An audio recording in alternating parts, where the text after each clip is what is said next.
Frantz Fanon, peau noire, masque blanc. Voilà ce que j'en fais.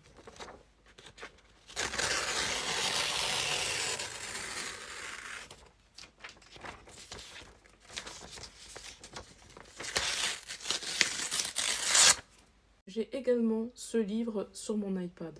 Voilà ce que j'en fais.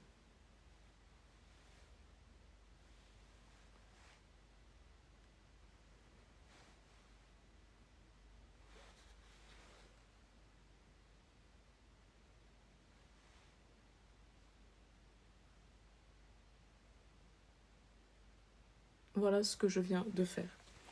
Vous savez, cet acte-là est très symbolique pour moi parce que ça représente la fin d'une pression psychologique. Ça représente aussi également la fin d'une prison psychologique et ça représente aussi également la fin d'une sorte de colonisation qui est psychologique et une culture de la victimisation aussi. Vous savez, Thomas Sowell parlait énormément de culture de la victimisation au XXe siècle. Hein. Il a largement été critiqué car il a osé dire que les Noirs étaient dans une culture de la victimisation.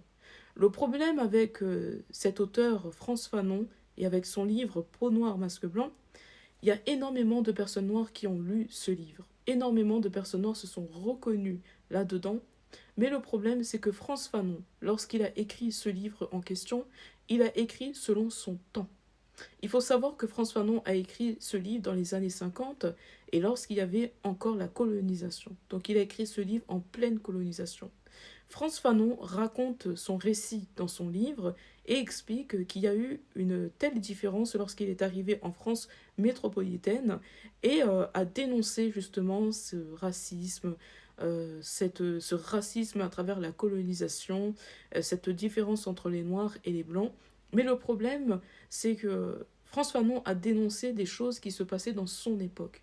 Et aujourd'hui, nous sommes en 2026, les mentalités ont énormément évolué, et je pense que le livre de Frantz Fanon, Peau noire, masque blanc, est à jeter à la poubelle.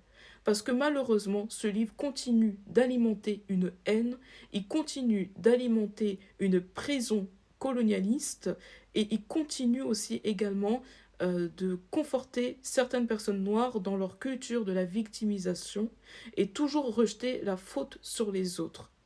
Si vous voulez passer à une autre étape et vous voulez sincèrement évoluer, je vous conseille vivement de faire la même chose que moi et de jeter ce livre. Ce livre est totalement obsolète pour notre époque et ne représente absolument pas ce que vivent les Noirs aujourd'hui. Aujourd'hui, les Noirs en France sont en paix. Aujourd'hui, les Noirs en France ont la possibilité d'aller à l'école. Aujourd'hui, les Noirs en France ont la possibilité d'aller à la bibliothèque. Aujourd'hui, les Noirs ont la possibilité, par exemple, de devenir ministre, de devenir député et même de devenir maire. Parce que la France se permet cela, parce que la France est le pays de la méritocratie. Parce que la France s'est excusée un million de fois, parce que la France reconnaît les individus, peu importe leur couleur de peau. Parce que la France fait en sorte de vous donner un certain confort.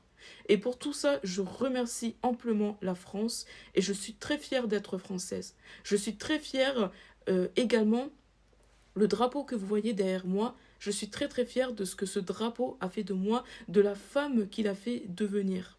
Je suis extrêmement fière. Parce que je pense que si je n'avais pas ce drapeau, bleu, blanc, rouge. Je pense également, si je n'avais pas eu une éducation occidentale, je ne pense certainement pas que j'aurais pu avoir un jour cette mentalité.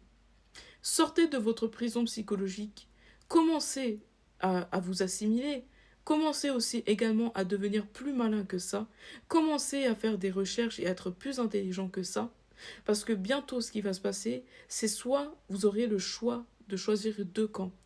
Soit le camp des personnes qui n'ont pas envie d'évoluer, soit le camp des personnes qui veulent évoluer et qui veulent continuer de s'éveiller.